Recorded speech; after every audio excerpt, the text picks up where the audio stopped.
Ողջույն սիրելի հեռուստադիտողներ եւ YouTube-յան հետևորդներ, եթերում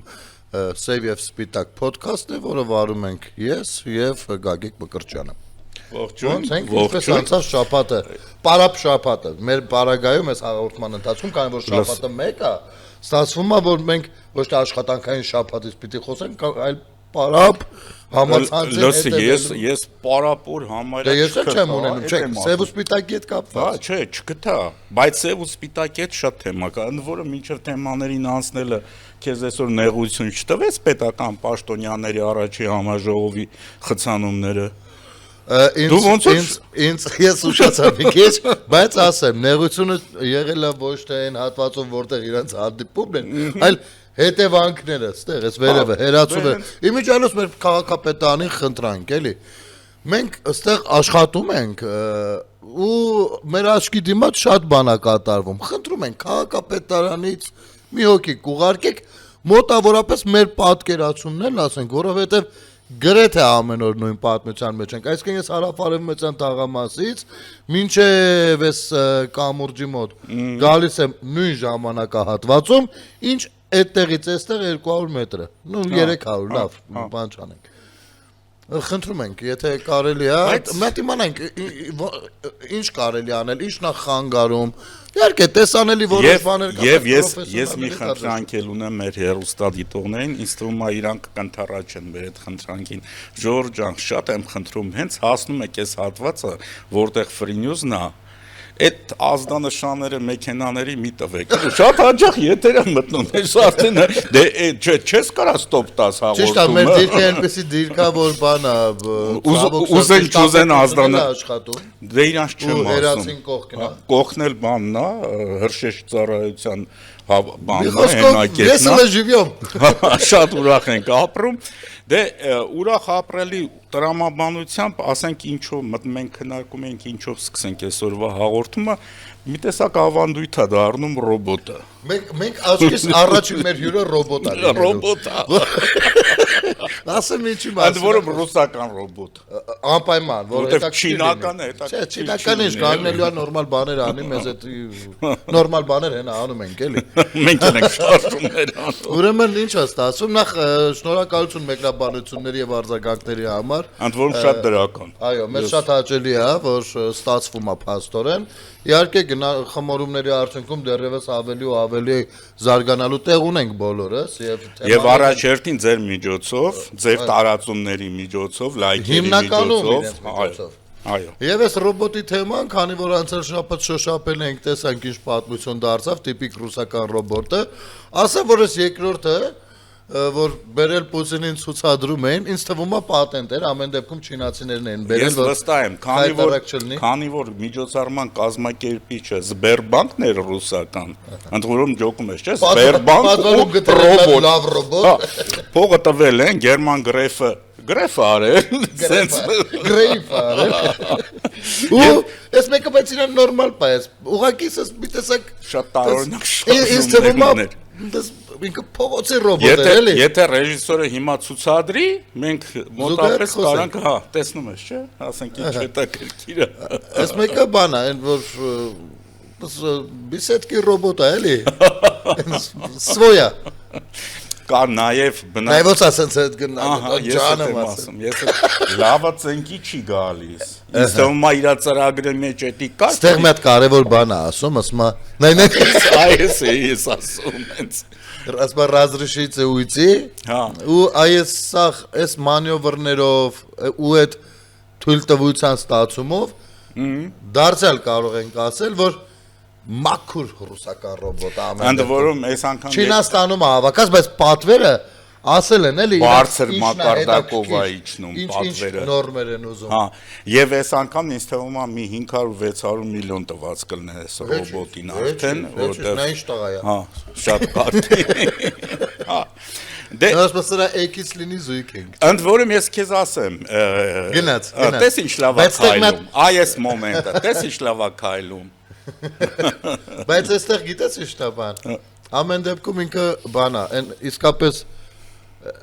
Ռուսաստանում ապրող մարդկանց այն խմբին է պատկանում, որ դեմը Պուտինն է։ Հա, կարող են գնալ,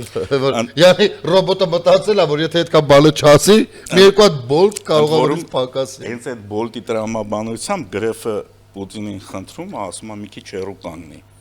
Ռոբոտը կամ կընկնի, կամ կխփի։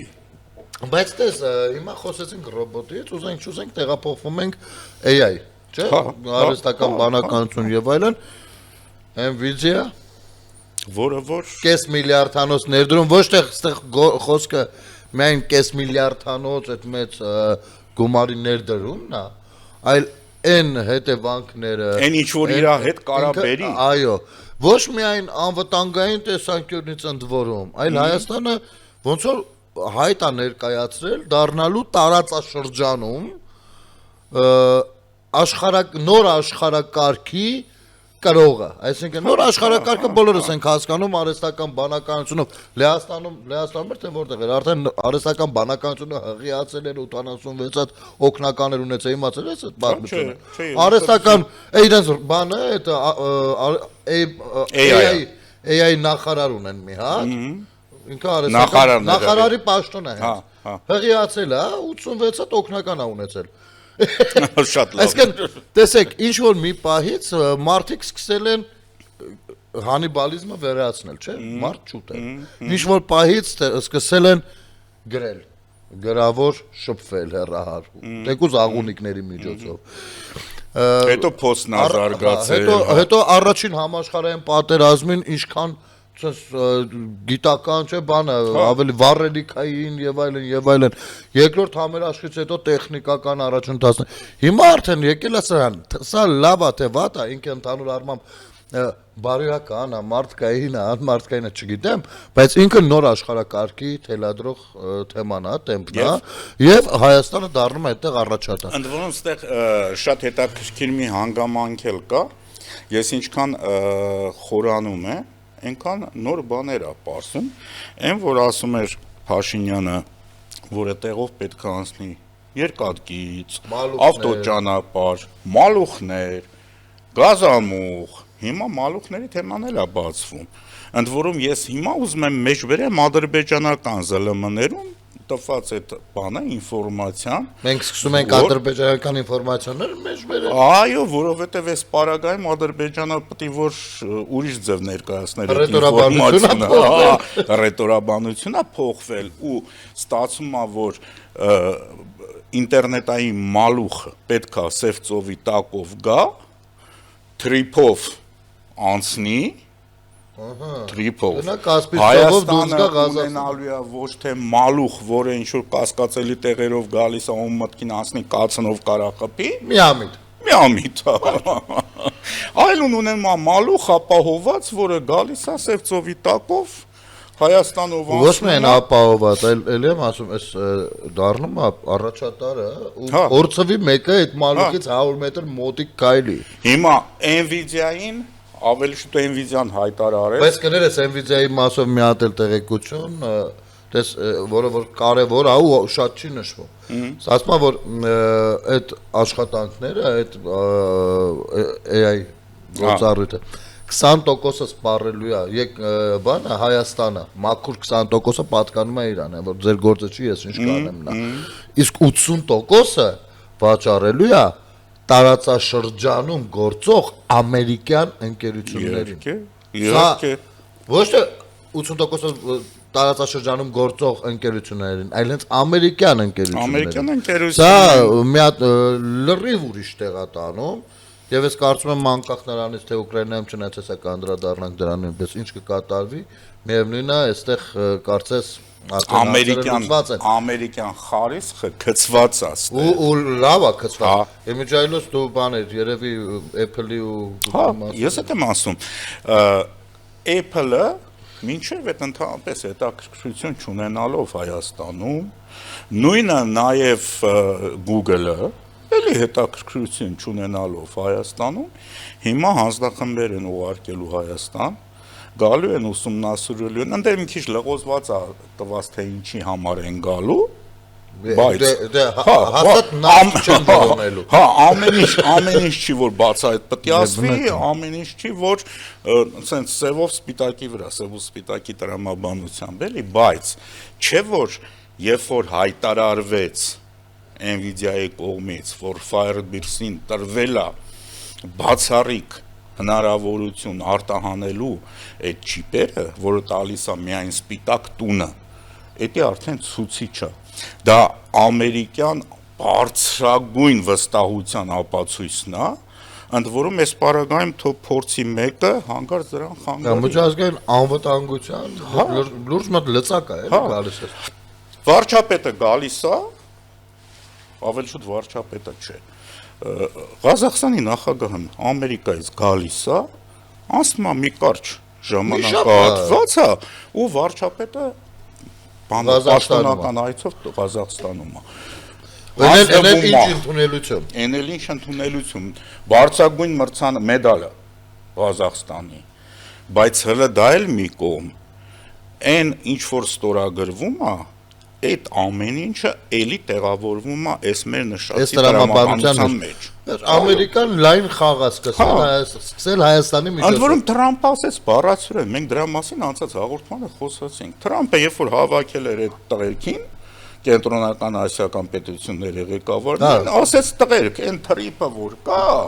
այդ նաև ձեր համար է։ Это тоже я летом։ Լետում, այո, նովի աֆոնը չասենք, որտեղ այս պարագայում նովի աֆոնը մեզ հետաքրքիր չի բացարձակ։ Старые связи։ Հա, հին կապերը, այո։ Բայց բանա, տես, ես երեք ճիշտ ասած հաղորդման ժամանակ անդրադարձել եմ դրան։ Իսկ ոնց ենք վարվելու հայկական, հայաստանյան կարծրատիպերի հետ, որոնք որ ռուսական արտադրության են։ Եվ խոսքը ոչ թե քաղաքական ուժերի մասին է, այլ նաև մեր պատկերացումների, հա, մենք միշտ աշխարհը ճանաչել ենք չերես Ռուսաստան։ Հա, սա չի քննարկում։ Մենք դենց ենք պատկերացրել։ Ու Զախարովան մեր համեստ հայեցի եւ ոչ գինովցած վիճակում ասում է հայ եւ ռուս ժողովուրդների մեջ եմն, չգիտեմ, դարավոր բարեկամությունը եւ սեպ է խորում։ Ես Մկրտչյան ջան, տես, ես ճիշտ է հռետորական հարց երեք բարձրաձայնել եմ, չգիտեմ ով ոնց կպատասխանի, բայց դու աշխարհ տեսած մարդ ես խնդրում եմ գուցե դու տեսել ես նման բան կիսվիր ինձ հետ ցույց կտաս հայ եւ ռուս դարավոր հայ եւ ռուս ժողովուրդների դարավոր բարեկամությունը։ Հա։ Կարամ ցույց տամ։ Բայց շակերտների մեջ չէ, առանց շակերտների մենք հայ ռուս որովհետեւ դրա մասին շատ խոսվել է։ Գետնի վրա ես ուզում եմ տեսնեմ, չեմ գտնում։ Ռուսական բանակը։ Չնայած ես տեսել եմ հայ եւ ռուս ժողովուրդների բարեկամություն, նո պատմական աղբյուրներից օգտվելուց ընդհանուր միջև Հռոմ, միջև Հունաստան, Կիպրոս, մինչև, չգիտեմ, Ֆրանսիա, հա, Կիլիկյան թագավորություն եւ այլն։ Հայ-իրանական հարաբերություններն եմ տեսել, թե բարեկամությունը, թե թշնամությունը։ Բայց հայ եւ ռուս ժողովուրդների բարեկամությունը ոնց ուզում եմ փնտրեմ, գտնեմ, որոնում եմ, իսկապես ես ոչ մի ժողովրդի դեմ ես դրա օրինակ կարամ բերեմ։ Դու հիշում ես Կամոկինոն։ Հա, ոչ չեմ հիշում։ Հիշում ես, որ այն ցարական փոխարքայի մոտ գնում են հայրը, վայ ասма ձեզ մենք շատ ենք սիրում, դուք մեր լավ հպատակներն եք քրիստոնյա, ասма զենք տվեք այս մարդիկ թող պաշտպանվեն, հետո գնում են ադրբեջանցիները այս պարագայում այդ ժամանակվա այդ մահմեդականները, ասում են վայ դուք մեր լավ ժողովուրդն եք, զենք տվեք թող պաշտպանվեն։ Այսենց հայ-ռուսական բարեկամության հարյուրավոր օրինակներ կարամ բերեմ։ Ես ուզում եմ ինչ է նստած մեր ուղեղի մեջ, էլի, հայ եւ ռուս ժողովուրդը։ Ես գիտեմ, դա դարավոր, ընդ որում դարավոր երբ որ ասում ենք, մենք պատկերացնում ենք դար եւ ավել։ Հա, չկա տես բան։ Մեր այդ բոլոր հարաբերությունները ռուս-պարսկական պատերազմներից են սկսում։ Դրանից ավելի շուտ շուտ, դրանից ավելի շուտ ինչ որ հարաբերություն չի եղել, ընդ որում այդ հարաբերությունների ժամանակ էլ ռուսները հետ գալուց էշմիածինն էլ թալանել գնաց։ Հələ մենակ այդ չեմ ասում, ես նաև ուզում եմ հիշեցնեմ այդ ժամանակ բայց Սամվել Կարապետյանը չի եղել, ես վստահ եմ կպաշտպաներ։ Հա, Ես վստահ եմ, դուրս կգար ու կասեր մեր եկեղեցին։ Հա, հաստատ։ Ես ուզում եմ հիշեցնեմ ռուս-թուրքական պատերազմները առաջին համաշխարհայինից առաջ էլ առաջին համաշխարհայինի ժամանակ Ինչա հայկական տեսանկյունից շատ քիչ է ուսումնասիրվում։ Հա, ու ավելին ասեմ, հիշում ես Վանի ինքնապաշտպանությունը։ Մեր ժողովուրդը կարա հպարտանա, ընդ որում ոչ թե բարոյական հաղթանակով, այլ ֆիզիկական հաղթանակով, որտեղ մեր այն ճարպիկ վանեցիները, ասենք, կարային իրանք այնքան խելացել են, որում ասեն Վանեն եզակի քաղաքներից էր,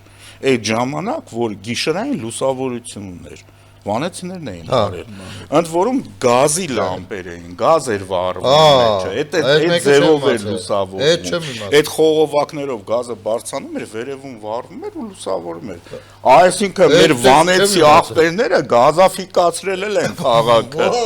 հասկանում ես, այդ մեկը ես չեմ իմացել, ու վանեցիները կռվել են թուրքերի դեմ, երբ որ արդեն սկսել է ցեղասպանությունը ու ինչ են արել, այդ խողովակները կտրել են, միանգամյա հրանոթներ են սարքել, որտեղ այդ հրանոթը մի անգամ կրակեր ճղվում էր վառոդից, բայց թուրքերի մոտ տպավորություն է եղել, որ վանեցիները հաուբիցներ ունեն, որտեղ մի անգամ, երկու անգամ, երեք անգամ կարակում են, սրանք հրանոթ ունեն, ամեն դեպքում շատ լավ պաշտպանվել են, հետո եկել են ռուսական զորքերը, Վանին օգնության, եկել են Դե բնականաբար որտեղ որ ռուսը մտում է նաև զինաթափում է, չէ՞, դեպի ուրիշ զինված մարդ չլինի։ Հետո ասենք մի օր հելել են, գիշեր գնացել են։ Վանեցի ջան, վանեցի։ Առանց զենքի մնացիր թուրքի դեմ։ Նման տասնյակ, եթե ոչ հարյուրավոր կարծկարին այդտեղ կան կտեղ ավելի վտանգավոր բաների պատմության խորհուրդները, ել չասենք նաև նույն բանի պատմությունը, Մուսալերան պատմությունը, ֆրանսիացիները չլինեին, հաստատ։ Այդ ժողովուրդն է կմնանար ու կոտորվեր։ Հա, խոսքով առաջին համաշխարհային պատերազմը մեր դե բոլոր ժողովուրդների համար արավիր եղել, մեզ համար առանձնահատուկ, որովհետև երկու կայսրությունների տուժողն են եղել միանգամից։ Բայց մեր Օսմանյան, պարսկական, ռուսական, պարսկականը մի քիչ ասեմ ինչի են, չի, որովհետև ամեն դեպքում կարծեմ, եթե չեմ սխալվում, դեռ պայմանագիրը գործում էր, նու կամ գոնե տրամադրությունների առումով գործում էր ու Արևելյան Հայաստանը ամեն դեպքում համարվում էր ռուսական տիրույթ։ Դե հա, բայց պարսիկներից ազատագրված կամ պարսիկներից խլված։ Այդ մենք ենք ասում ազատագրում։ Դա ազատագրում չէ, դա որովհետև մենք այսօր պարսիկի տիրապետության տակ էինք, հաջորդ օրը դառնանք ռուսի տիրապետության տակ ու լարցա թե ում տակ էր ավելի լավ։ Չնայած ամենալավը, որ տակ չլինենք։ Այսօրվա Հայաստանը։ Այ հենց հիմա, պատտվեցինք, հենց հիմա մենք ստեղծում ենք պետություն, որը հայապահպանության, հայկական պատմության, հայկական հայկական ներկայի եւ հայկական ապագայի միակ երաշխավորն է։ Չկա պետությունը, այդ ամեն ինչը սուտ է։ Այո, կլինեն հերոսական կերպարներ եւ այլն, կներեք, էլի, պետությունը որտեղ մնաց։ Պետությունն է ամեն ինչի հովանավորը։ Ես ժամանակին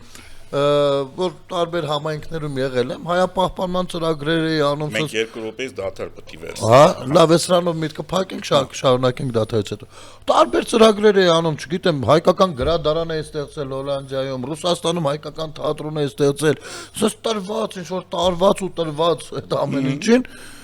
ինչ որ մի պահի, երևի հեղափոխությունից հետո։ Ինչ որ մի պահի, որ մի հատ հետ հայացք ես չեք ցում քո անցած ճանապարհին, այնորդ ասում, բայց մի րոպե, իսկ ինչի համար եմ ես այդ ծրագրերը անում։ Եթե այդ ծրագրերի մեջ չկա գոնե մի հատ իզումին կա, որը տեղի ապրող հային ասում արի տուն, հա, այսինքն ոչինչ, դու ապրի ես երկրում, կարևորը հայերենը մի մոռացիր, սա ես սկսեցի էլ արդեն դրա հետևից չգնալ, որովհետև հայապահպանման միակ երաշխավորը Հայաստանի Հանրապետությունն է, որը ամեն օրով պիտի ուժեղանա։ Եվ ընդ որում ես երեք մի հատ TikTok-յան եթերում էի, այտենց ստացվել էր իրիկունները սիրում եմ թերթել, ու մի քիչ եթե լավ մասալնում հրավիրում են, կարող է մի երկու բառ զրուցենք։ Ես երեք խոսքի մեջ եկա, գիտես որ մտքին Մկրտչյան ջան։ Դաթարը չտանք։ Հեսա տանք, բայց այս միտքը դու ասեմ։ Այնտեղ տպավորությունն է, որ մենք հիմա շատ թույլ վիճակում ենք, խեղճ վիճակում ենք, դրա համար գնում ենք այս ճամփով, այն ճամփով։ Ու հասկացանք, որ տենց չի։ Ոչ թե գնում ենք այդ ճամփով, որովհետև տես թույլ տակար վիճակում ենք, այլ որովհետև մենք գնում ենք պետության ամրացման ճանապարհով, ու ես չեմ հիշում Հայաստանի Հանրապետությունը առանձին վերցրած ավելի ուժեղ քան այսօրը։ Եվ ինչի համար եմ տենց, որովհետև խոսքը զինվորի մասին չի, զինվորի գործունեության մասին չի, խոսքը ռազմական ուժի մասին չի։ Զինվորին պետք է հասնի գործը ամենավերջում։ Խոսքը արտաքին, ներքին դիվանագիտությունների եւ այլնի մասին է։ Խոսքը հենց այս ներդրումային ծրագրեր քաշել, ինչ Ամերիկան նստած մտածում էր որտեղ ինչ ներդմուծեր, որոշեց Հայաստան բերի, չէ, դա այստեղից է աշխատանքները եղել։ Այս իրավիճակում մենք այսօր գնալով շատ լրջագույն գործոն ենք դառնում եւ հետեւաբար ուժեղանում ենք ինչի համեմատ, անցյալի համեմատ։ Այսինքն հիմա մենք ավելի ուժեղ ենք, քան երբևէ։ Վաղը ավելի ուժեղ ենք լինելու, քան այսօր։ Այդ ամեն ինչը կստացվի, պատերազմ չլինի։ Կարճ դադար մեր եթերում։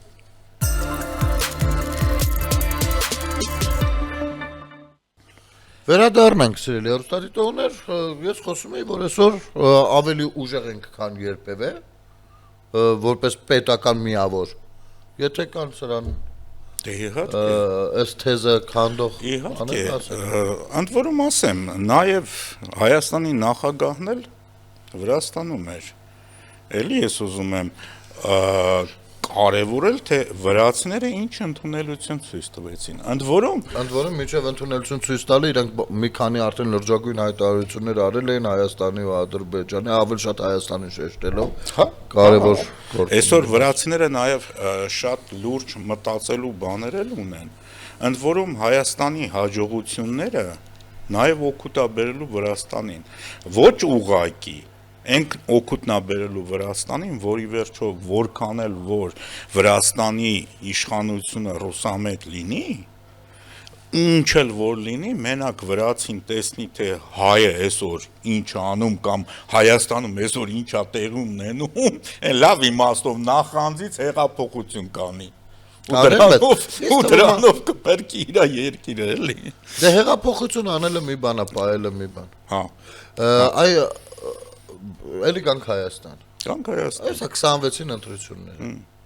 Չէ՞։ Հա։ Ոնց ես կարծում, մեր հանրության տրամադրությունները որ ուղղության վրա են։ Իմ կարծիքով հանրության տրամադրությունը առաջընթաց, խաղաղություն, երկրի կայունություն, տնտեսության կայունություն, իսկ այս ամեն ինչի ծիլերը շատ նորմալ երևում արդեն։ Իսկ լավ, ցանկացած մարդ դա կասի, որ մոտավորապես դրանք են հիմնական բան։ Իսկ դրա կարողը ըստ այսօրվա քաղաքացու որ ուժերն են։ Դե ես հենց այդ եմ ասում։ Իմ չէ, քո չէ։ Հա։ Ես ուզում եմ, որովհետև տես չարժի երևի արհամարել են ահռելի ծախսերն ու աշխատանքը, որ տարել է այսպես կոչված ընդդիմությունը, ամենայն դեպս ազգային ժողովի ընդդիմությունը, քաղաքացու ներսում ամենատարբեր խոսույթներ, լեզվամտածողություն ձևավորելու մեջ եւ դե հիասթափության ալիքը մի կողմ արդեն։ Եվ շատ մարդիկ, ովքեր որ շատ լավ գիտեն անգամ, որ նրանց վերադառնալ չի կարելի, միևնույնն է, կարող է անեն այնպիսի ընտրություն, որը անուղղակի ձևով կստացվի նրանց վերադառնալ։ Այն քաչալի անեկդոտի նման է մի քիչ ստացվում, բայց Վրաստանի իրականությունը քաչալի անեկդոտ է։ Լրիվ։ Բայց ամեն պարագայում ժողովուրդը սկսել է այդ ամեն ինչը հաշվի առնել։ Վաղարշաբաթի ընտրությունները ինչ որ առումով դրան ցուցիչ են, որտեվ ես այդ թեմայով խոսել եմ նաև Արսեն Թորոսյանի հետ, դա վաղը եթերում կլինի, հաղորդում եք Կիրակի օրը, ու ինքն էլ համաձայնվեց, որտեվ եթե նայում ես Էջմիածինը, դա ոնց որ մինի Երևան լինի, թե մենթալիտետով, թե շփումների կուլտուրայով, ամեն ինչով, ու եթե Էջմիածնում հաղթում է այդ տրամաբանությունը, չի հաղթում է, ես սրան եմ ընտրում ընդդեմ նրան, կամ նրան եմ ընդում ընդդեմ սրան, կարող առանձնապես չի սիրում իշխանություն, կապ չունի, բայց տրամաբանությունը, այն տրամաբանությունը, որ երբ որ ես օրինակ հենց վերջերս գնացել եմ Պրոշյան համայնք, ապշած էի մնացել շինարարությունից, փողոցների բարեկարգումից։ Ես գրեթե դու ավելի շատ հաճախ ես լինում, այ ցավը տանեմ, այտենց պոպուլիզմ չի լինում։ Էդի կոնկրետ process աշխատանք, էդի պոպուլիզմ չի։ Պոպուլիզմը գիտես որն էր, որ այն նախորդ տարիներին կամ տասնամյակներում մարդիկ գնում էին նախընտրական ժամանակներում, հանդիպում են գյուղացիներ հետ, լավ, ձեր գյուղի այս կենտրոնական փողոցը ասֆալտ կանենք, լավ, այն ջրի հարցը կլուծենք, չեն լուծում հետո։ Բայց այդ բանը խոսում են հետո մեկա, որ փչանում է։ Հետո կամ էլ քթներից էին անում, հա, քթներից էին բերում։ Ամեն դեպքում այստեղ մի հատ ուրիշ խնդիր էլ կա։ Եթե օրինակ Վաղարշապատի օրինակը, բայց չնայած Գյումրիում էլ 37% առաջին հորիզոնականը կան։ Բայց դες ինչ է ստացվում, հանրության մեջ շատ լրջագույն շերտ գնաց ընտրեց մեկին, ով բառացիորեն խուժան։ Խոսքը Գյումրու մասին է։ Դե Գյումրիում էլ Վաղարշապատում։ Վաղարշապատում ընդդիմադիր թևի առաջատար ստացվում է Սևակներ, Սակուլիկը, բառացի խուժանա։ Չէ, կարող է ինքը մարդկային առումով լավ մարդ է, շատերը հարգում, կամ շատերի համար լավ մարդ է, հա, միշտ է տենց, ասենք չի կարա մեկը բոլորի համար լավը լինի կամ բոլորի համար վատը, բայց գործողությունների առումով, նույն կրթության առումով, նույն դաստիարակության առումով, նույն այն ինչեր էր խոսում, չգիտես ինչեր էր խոսում, այս ամեն ինչի առումով, ինձ համար այդ մարդը թողել է խուժան, մարդու տպավորություն։ Այսինքն կերպար, ում ես երբեք ոչ միայն ձայն չի տա, ես որպես քաղաքացի կհարգեի իմ իրականությունը ու կցանկանայի չտեսնել տենց անազգանուն։ Հա, բայց չէ որ ամսից ամիս, տարուց տարի բան է փոխվում։ Նաև մարդկանց մտածելակերպն է փոխվում։ Անցած տարի լրիվ ուրիշ կլներ նույն Վաղարշապատի ընտրությունները, քան այս տարի եղան։ Այսինքն դու հիմա կարծում ես, որ նույն Գյումրիում եթե ընտրությունները նորից լինեն, ես վստահ եմ։ Ես մի քիչ այդքան վստահ չէի լինի։ Չէ, ես վստահ եմ։ Իմ կարծիքով ամեն դեպքում դեռ ԿՊ-ն չպիտի ոչ միայն ԿՊ-ն, բոլոր ժողովրդավար ուժերը պետքա մի հատ sense իրանց վերանայեն ու շատ լուրջ աշխատանքներ տանեն, ոչ թե միայն քարոզի առումով, այլ այն որակական հատկանիշների առումով, որը որ պատկերացնում են այսօրվա քաղաքացու մեջ, որովհետև մենք լավ բոլորս եթե մի թուղթ ու գրիչ մեզ տան, ասեն մենք ինչպեսին ենք, մենք այս գրեթե նույն բանը կգրենք տարբեր հետաքրքրություն, ասեն 20 հատ բան գրենք, բոլորս նույնը կգրենք, այս ինչ մասովի վատն ենք, այս ինչը sense թերություն կային, բոլորս կգրենք, իսկ ինչ ենք անում, որ դրանք մենք անցնենք հաջորդ level-ին բարձրանանք, որպես քաղաքացիներ։ Մենք տարական մեր Հայաստանի Հանրապետության քաղաքացիները նոր սովորում են իրենց իրավունքները։ Դեռ չեն վստահ չէ, որ դիմացինը նույնպես ունի իրավունք։ Բայց քաղաքացին մի բան արդեն հստակ ֆիքսել է։ Մի բան ֆիքսել է հստակ, որ ընտրությունները արդար են։ Հա, այդ հաստատ։ Իրանք գիտեն արդեն։ Բայց միևնույնն է, տեսար Վաղարշապատում ինչ տպավորություն էին փորձում ստեղծել։ Այդ փորձում էին։ Բայց ես ճանաչում եմ մարդ օպերատորա, իմ վաղեմի գործընկերներից է։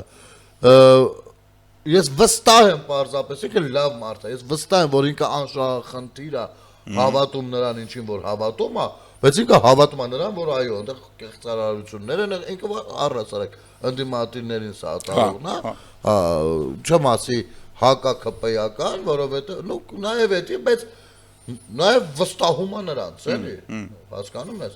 Գաղափարախոսության կարող է, հա։ Ու նայում եմ ընտրությունների օրը ինչեր էր գրում։ Հեսա լույսերը տարան, հեսա ես իմ ինչ այդ ցավները տանեմ, այդ 90-ականների 2000-ականների լույս տաները չէր, մի բոլորը ֆանարիկ ունեն։ Ու բոլորը նստած մնում են իրաց տեղում, ինչ եք լուն ուխտ դարձնում։ Բայց մարդկանց մեջ ինչ որ դες բաներ կա։ Չնայած քանի խոսել ենք, ասես մատ անպայման ես ուզում անդրադառնամ, կեցե Հարություն Մկրտչյանը, իսկապես Ես ստացվեց, որ եթե այսօրվանից ենք հետ նայում, հա, ավելի սառել է դե ամեն ինչը, արդեն կարելի է գնահատականներ տալ։ Հարություն Մկրտչյանը ահռելի ծավալով աշխատանք արեց հանուն պետականության։ Հա, հանրապետությունը, հանրապետություն կուսակցությունը, հա, նախ իրանց մասնակցությամբ չափազանց շատ հարց լուծեցին, ոչ միայն ընտրական process-ի ու ձայների վրա ազդելու մասին է խոսքը, այլ գաղափարական մոտեցումների, պատկերացումների եւ ես գիտես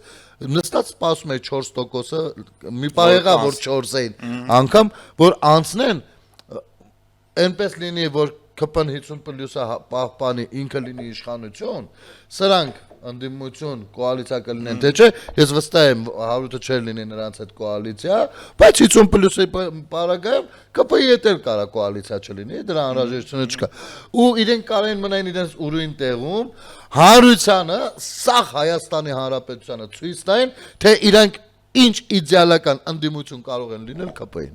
Հա, ես վստահ եմ։ Ու դա ավելի դրական կազդեր բանին արդեն 26 թվականին, որովհետև մեր Հարությունը սիրում է ամեն ինչ արագ կալորացնել, եթե էսի բայց մի կողմից ավելի լավ։ Չնայած 26-ին ընթառաջ այդ ուժը ավելի շատ պետք կգա խորհրդարանի համար պայքարում, չի փոշիացնի իր հնարավորությունները։ Դե ուժնա որ պետք է, ինքը պետք է։ Այո։ Միշտ է պետք։ Այո։ Իրանք շատ հավատարիմ հնակ մեր հին կուսակցություններից ընդ որում հավատարիմ պետականության գաղափարի, ոչ թե իշխանությանը։ Չէ,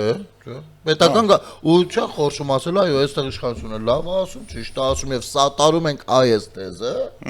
Ու դա նորմալ է, բոլորս ենք այդպեսի ընդդիմություն ուզում։ Որտե լավ բան առաջարկել, սատարեք։ Նույն Հարությունը անընդհատ քննադատում էր իշխանություններին եվրոինտեգրացիայում, հա։ Դեբատը նայեցիք Մեխակյանի հետ։ Կոնկրետ ու ինչքան հարց դրեց դեմը։ Այո։ Տենց բայց բացի այդ մի հատ էլ այդ տեղից լավ բան ստացվեց։ Կաթողիկոսի աղբորը տարան։ Բանի առումով, այդ ընտրությունները խուժալություններ արել, խուլիգանություններ արել, կտրիչի ու եզրասի համատեղ եղբայրը տղի հետ կարանավորվեցին։ Բայց ընդհանուր առմամբ ինձ թվում է, որ նաև դու ճիշտ ես, քաղաքացիական պայմանագիրը չպետք է ժողովրդի լեզվով ասած արխայնանա, հա։ Չի կարելի։ Շատ վտանգավոր է նաև այն իմաստով, որ ուկրաինական թեման մոռացանք։ Դա մոռանալու հեսա ուկրաինական թեման հանգելու է, Ռուսաստանը հայտարարել է, որ ինքը հաղթեց, Ուկրաինան հայտարարել է, որ ինքը հաղթեց։ Ամենայն դեպս չպարտվեց։ Հա, չպարտվեց, հանուն եւ այլն մեր հերոսների դեսդեն, բայց ռուսները արդեն սկսել են դեսանտ իջացնել Հայաստան։ Այստեղ էին այն Լազարևսկի ակումբ կոչված ինչ-որ մի հատ միջոցառում էին կազմակերպում, այնտեղից էին էքսպերտներ խոսում, ստեղից էին մեր էքսպերտները խոսում։ Ես ճիշտ է արտաքին քաղաքականությանը շատ չեմ սիրում անդրադառնալ, որովհետև այդ կողմից։ Հա, բայց էսի արդեն անմիջապես մեր գործին կախված յաթականն է։ Դու տենց ես կարծում։ Հա։ Ինձ թվում է, որ մի քիչ այդ չափազա, հա, գնալու են, բնական է, այդ ազդեցության գոտիներ են, մեծ մարմինը քաշում է փոքր մարմին, մի ֆիզիկա է, ավելի մոտիկա կանեն մյուսը։ Բայց ամեն դեպքում ինձ թվում է, որ ռուս-ամերիկյան բանակցությունները միայն Ռուսաստանի ու Ուկրաինայի պատերազմի մասին չեն լինում։ Հա, մենք ինչ-որ առումով արդեն իսկ ապահովագրված են։ Ու վստահաբար խոսք գնացել է Հարավ Կովկասյան տարածաշրջանի մասին ու Թրամփը լուրջ ձևով պիտի որ դրած լինի, եթե արդեն ներդրումները ուղարկում էստեղ։ Չնայած մյուս կողմից էլ ինչ իմանաս, ռուս են գիժեն, խմում խառվում են իրար, մեկ էլ մի Ղարաբաղի պատմությունը հիշենք։ Հիշենք Ղարաբաղի պատմությունը, գնացել էին։ Բայց Զելենսկու ելույթը լսեցի։ Լսեցի, ծանր էր, շատ ծանր տպավորություն։ Ոնց ես կարծում։ Նոյեմբերի 27-ա դրած, չէ՞, ժամկետը։ Ոնց ես կարծում։ Գովաբանության օրվան ընթառաջ Թրամփը սպասում է, հա, նաև հնդուշկին, որ ազատ են արձակում հնդկահավին պրեզիդենտները, սպասում է, որ դրան ընթառաջ կհայտարարվի Ուկրաինայի կողմից, նաև դե Պուտինը արդեն իսկ հայտարարել է, որ մենք Թրամփի հետ այս նախագիծը քննարկել էինք դեռ Ալյասկայի հանդիպումից առաջ եւ այլն, կհայտարարվի, որ Ուկրաինան ընդունում է այս նախնական պլանը։ Թրամփը կհայտարարի, որ ինքը 8-րդ թե 9-րդ պատերազմը բայց կարա հայտարարի պրինցիպի։ Բայց չգիտեմ, ինչ-որ մի բան ինձ հուշում է, որ Ուկրաինան դա չի անի։ Ես կարծում եմ կանի։ Ասեմ ինչի։ Նախ Զելենսկու խոսելուց հետո խոսքի մեջ ինքը ուղիղ բաներ չի ասում բնականաբար ու հստակ դիմում է ժողովրդին։ Ասում է ես կարամ գնամ սենց։ Հենց էտա։ Թիկունքից կանգնում եք, որ գնամ տենց։ Հենց էտա։ Դե, այսինքն ես անգամ ինչ որ նմանություններ էի փորձում գտնել, գոնե տրամադրության առումով, ոչ թե խոսքի, այլ տրամադրության առումով նմանություններ էի ուզում գտնել Փաշինյանի հայտարարությունների հետ 44 օրյա ընթացքում, վերջնահատվածում եւ այլն։ Դրանից հետո թեկուզ նախընտրական կարծում 21-ից իսկ դու պատկերացնում ես, չէ՞։ Ու կներես այս խոսույթից հետո ես որ նայում եմ ուկրաինական տիրույթում համենայն դեպս բլոգերները շատ ակտիվ բան են սկսել, sense մրցարշավ են սկսել կամ գործունեություն են սկսել, որ չհամաձայնվելու մասին, այսինքն գնում ենք առաջ։ Դա հանրային կարծիք է ձևավորվում այդպես։ Գիտես ինչ, էսի շատ նման է եվրոպական։ Մանավանդ որ ասել էր Եվրոպան ոնց որ թե հետներս էլ աշխատում է։ Եվրոպական կարգավորումների պատմությանը սա շատ նման է։ Երկրորդ համաշխարհայինից հետո ինչքան տարածքային վերաձևումներ եղան, ինչքան տարածք կտրվեց Եվրոպայից, Գերմանիայից տրվեց այս կողքի երկրներին, ինչքան տարածք կտրվեց, չգիտեմ, այն Իտալիան ամեն մեկը իր պատմությունը հիշելով եկավ, ամեն մեկը սենց սիրուն վերաձևեց, տարածքները փոխանակվեցին, այս եղան նույն բանը ինձ թվում է սպասում է նաև Ուկրաինային։ Ուկրաինան կորցնելու է Դոնեցկը, Լուգանսկը։ Բալտիկայի հատվածը իսվիտրվի Լատվիային, Լիտվայի։ Չէ, կարծում եմ չէ, բայց ինչ վերաբերում է Ռուսաստանի հետ, այս շուկային գրականորեն խոսում,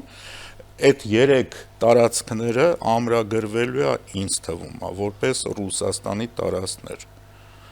Դոնեցկ, Լուգանսկ։ Բայց այդ պարագայում եթե Զելենսկին Եվ կներես այդ ամեն ինչի համար ինչքան զոհ տվեց Ուկրաինան։ Ռուսաստանն էլ քիչ չի։ Ռուսաստանի ես առանձնապես չեմ հաշվում, որտեղ իրանք քիչ են հաշվում։ Բանա, միսա, ընդամենը հրանոթի միսա։ Բայց ստեղն է, եթե շես մեծ նորբություն կա, եթե Զելենսկին համաձայնվում է դրան, ստացվում է ինքը սահմանադրությունն է բանանում, սահմանադրական կարգ է խախտում։ Այսինքն ինքը կարա հանգիստ դառնա արդեն նույն Ուկրաինայում։ Զելենսկին շատ հեշտ տարբերակ ունի։ Ինչի համար է ինքը դիմում ժողովրդին։ Հանրաքվե է անցկացնում, հանրաքվեով որոշում է կայացնում։ Դրա ժամանակը չեն տալիս։ Դե, կարա համաձայնություն տա հանրաքվե անցկացնելու։ Եվ ստա արդեն մեծ հարց է։ Հանրաքվեին մասին, որ համաձայնեք, որ պատերազմը դադարում է այս պայմաններով։ Դիցուկ։ Այդտեղ ճնշումները կմեծացնի Ռուսաստանը, նենց ազդեցություն բանկանի չի թողնի։ Այդ ժամանակը արի չմոռանանք Ուկրաինայում քանի միլիոն ռուս է ապրում։ Բայց տեղ, բացի այդ է, մի հատ նրբություն ասեմ, այ որ մեր հանրությունն էլ իմանա, թե պատերազմի ժամանակ նույն տվյալ ժողովուրդը, ով պատերազմի մեջ է, անկախ նրանից աշխարհի որ ծայրում է, ինչքան կարևոր գործոն է հանդիսանում։ Ուրեմն ամենայն անկեղծությամբ ովքեր ապրում են Եվրոպայում եւ Միացյալ Նահանգներում, մեր հայությունից կհաստատեն իմ ասածը, որ ուկրաինացիները, ուկրաինացի փախստականները Եվրոպայում ու Միացյալ Նահանգներում սկսել են համը հանել։ Ու տեղի բնակչությունը սկսել է զզվել ուկրաինացիներից։ Ինչը տանում է նրան, որ իրենք սկսում են քիչ-քիչ պահանջներ ձևավորել իրենց կառավարությանը, հա, իսկ արժի սրանց օգնում, սրանց եք օգնում։ Եկել են, տիրացել են ու գիտեք, ինչ ասած շատ պահանջատիրոջ նման են իրանք գուցե ճիշտ են անում, որովհետև ինչքան որ մենք սիրում ենք ասել Արցախը Հայաստանի Հանրապետության դարպասներն են, Մեղրին դարպասներն են, նույնն էլ Ուկրաինան ամբողջ Եվրոպայի դարպասներն են, այդ իմաստով, հա, բայց ամեն դեպքում տեսեք փախստականները գնացին, մենք դե ուկրաինացի ենք, մերոնք այնտեղ կռվում են, դուք մեզ պարտական եք, բան, մեծ էսի ջուր եք տալիս խմեմ։ Տեսել եմ տենց։ Այդ մարդիկ են 1-5-10 ինչքան էլ կարմիր խաչա մյուսա որ չպիտի կոպիտ լինեն, բան, ասում գիտեք, գնում են տուն խոսում են, իրենց միջավայրում խոսում են ու ալիքա ձևավորվում հակաուկրաինական, ինչա ճակատագրական դեր է խաղում ու այ հենց այս ամեն ինչն է, որ չի կարելի աչքաթող անել եւ քաղաքացիները նման բաները պիտի գիտակցեն, անկախ նրանից Հայաստանում են թե Հայաստանից դուրս, իրենց ապրելաձևի մեջ, իրենց ապրելաձևով մարդկանց ինչու ոչ, նաեւ սիրաշալու կամ առնվազն ատելություն։ Շնորհակալ լինելու գոնե թե։ Դե, քանի որ մեր եթերաժամը կրկին սպառվեց, ինձ թվում է, հա, հենց կարող մյուս անգամ ուրիշ սկսենք։ Մյուս անգամ սպառվի նոր սկսենք։ Փորձենք փորձենք։ Ամեն դեպքում մեզ նոր զարգացումներ սպասվում են եւ մենք այդ զարգացումներին հաստատ կանդրադառնանք հենց հաջորդ հաղորդմանը արդեն, հաջորդ podcast-ին։ Բայց կհասցնենք այսօր 21-ն է, հա, պիտի որ արդեն կհասցնենք։ Դե ամերիկյան ժամանակով որ նայում ենք բան։ Կհասցնենք։ Բարի ամենայն բարիք ձեզ, Սև եւ Սպիտակ podcast-ներ։ Կհանդիպենք։ Կհանդիպենք։